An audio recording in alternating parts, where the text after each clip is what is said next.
2019ರಲ್ಲಿ ಅವ್ರಿಗೆ ಆಶೀರ್ವಾದ ಮಾಡಿದ್ರ JDS ಜೊತೆ ಹೋದ್ರಿ, ಅವ್ರ ಮನೆ ಬಾಗಿಲಿಗೆ ಹೋಗಿದ್ರಿ JDS ಜೊತೆ. ಆಯ್ತು, ಹಾಗೆ ನಮ್ಗೆ ಮಾಡಿರ್ಲಿಲ್ಲ, ನಾವು ಮಾಡಿರ್ಲಿಲ್ಲ, ನಾವು ಅವ್ರ ಮನೆಗೂ ಹೋಗಿರ್ಲಿಲ್ಲ. ಹೋಗಿದ್ರು ಅಂತ ಹೇಳ್ತಾರಲ್ಲ ಸರ್. ಅವ್ರು ಹೇಳಿದ್ರೆ ಅವ್ರು 1000 ಹೇಳ್ತಾರೆ, ಅವ್ರು 1000 ಹೇಳ್ತಾರಪ್ಪ, ಯಾರು ಹೋಗಿರ್ಲಿಲ್ಲ. ಆಗ ಬಿಜೆಪಿ ಕೊಡ್ತೀರಿ ಸುರೇಶ್, ಅವ್ರು ನೀವೇ ಸೇರಿಸ್ಕೊಂಡು ನೀವ್ಯಾಕೆ ಅವ್ರ ಜೊತೆ ಹೋಗಿದ್ದೀರಿ?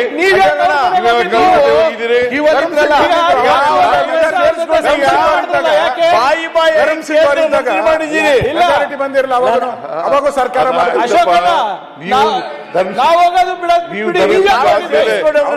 ಜೊತೆ ಹೋಗಿರ್ಲಿಲ್ವಾ ಸರ್? ಅವ್ರು ನೀವು ಜೊತೆ ಹೋಗಿರ್ಲಿಲ್ವಾ? ಅವರೇ ಫಸ್ಟ್ ಹೋಗಿದ್ರು ಯಾರು? ಏನ್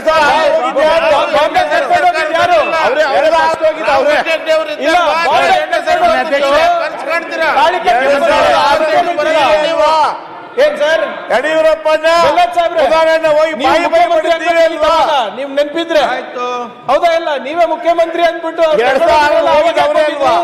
ಮಾನ್ಯ ಮುಖ್ಯಮಂತ್ರಿಗಳೇ, ಮಾನ್ಯ ಅಧ್ಯಕ್ಷರೇ,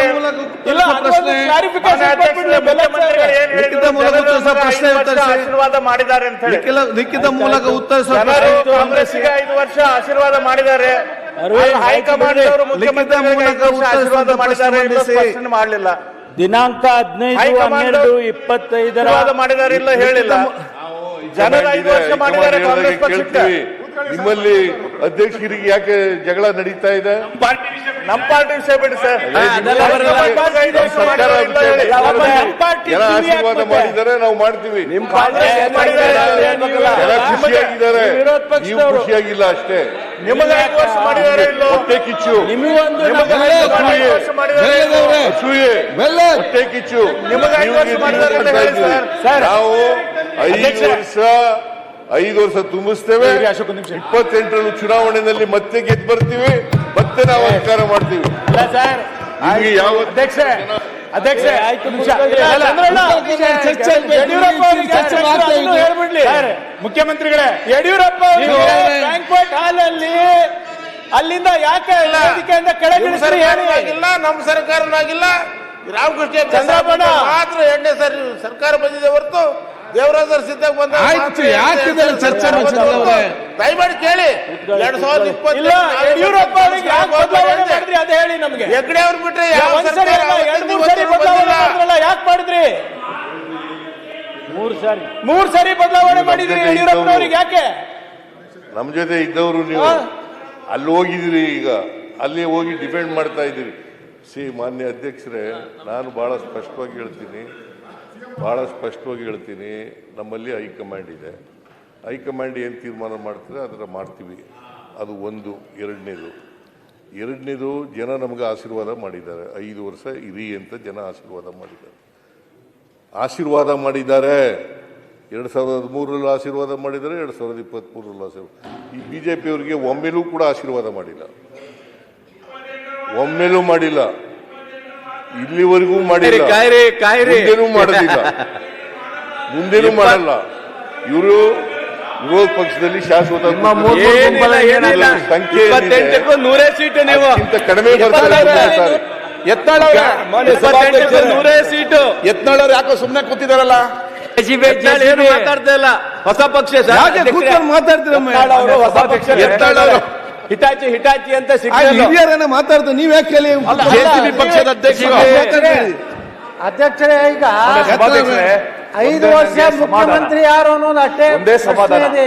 ಇಷ್ಟು ದಿವಸ ಮುಖ್ಯಮಂತ್ರಿಗಳು ಸಿದ್ದರಾಮಯ್ಯ 5 ವರ್ಷ ಅಂತ ಇದ್ರು, ಏಕವಚನದಿಂದ ಬಹುವಚನ ಬಂದಿದ್ದಾರೆ.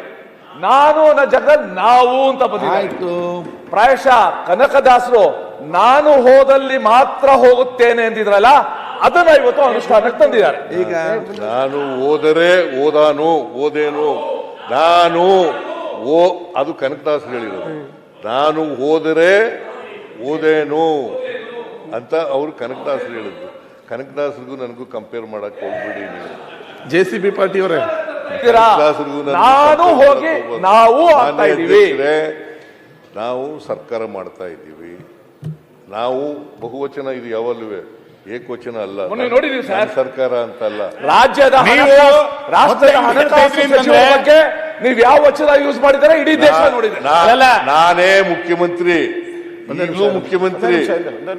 ಇಲ್ಲಿವರೆಗೆ ಹೈಕಮಾಂಡ್ ಇಲ್ಲೇ ಇರೋದು ಪ್ರಾಬ್ಲಮ್